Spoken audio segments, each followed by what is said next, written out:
What's going on, everybody, and welcome to a Newbie Ghost review. Now, today I'll be reviewing Marvel Legends Blade. Blade is part of the Man-Thing Build-A-Figure wave. This wave is also being called the Marvel Knights wave.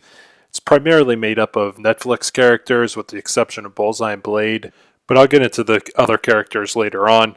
But as far as the packaging is concerned, I think it looks awesome. I really like the color scheme on this. It obviously looks a lot like the Black Series, which I'm a big fan of. I actually like the current Black Series packaging. I hope Hasbro doesn't change that anytime soon. But now getting to the box itself, it's pretty standard for Marvel Legends. Pictures on the side, and then on the back of the box you have the big image of the figure. You get to see him in a cool little pose, and then at the top up here you get the bio. You can kind of pause that now and read it. And then at the bottom of the box you see the other characters in the wave. You see the Build-A-Figure. And as you can see, the wave's made up of Daredevil, Punisher, Elektra, Jessica Jones, and Bullseye.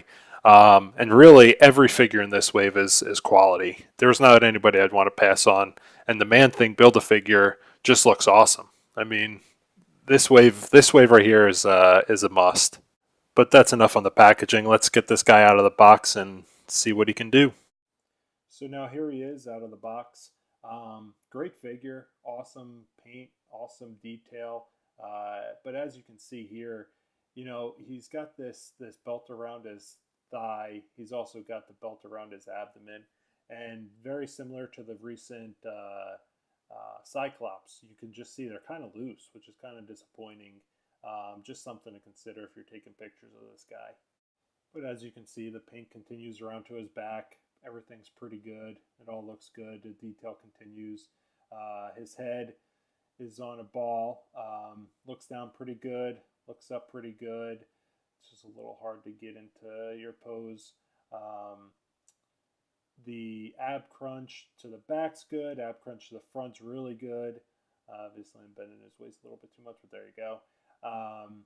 The arms, great articulation in his arms.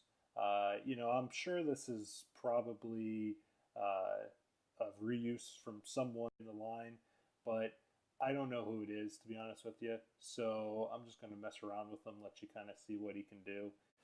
And really, what I'm going to show you here is just how well he holds his sword.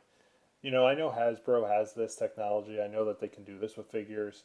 And I know it's a little different with Jedi because they have cloaks and they have different things, but we need this in the Black Series.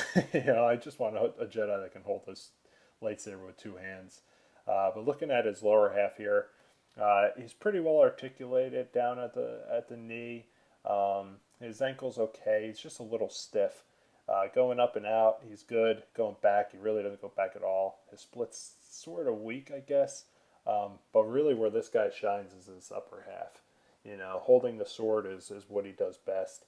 But for a martial artist, I think he could be a little looser in the lower half. I think he should be able to split a little bit more and do some other things. But overall, I think his articulation's perfect. Again, this stupid belt here is just, I kind of wish it was just attached some way. I know that it adds some texture to him, but, it just kind of drives me nuts when it falls. But overall, pretty good. So here's just a couple shots I took of him. Don't forget to follow me on Instagram @NewbieGhost, and thanks for watching.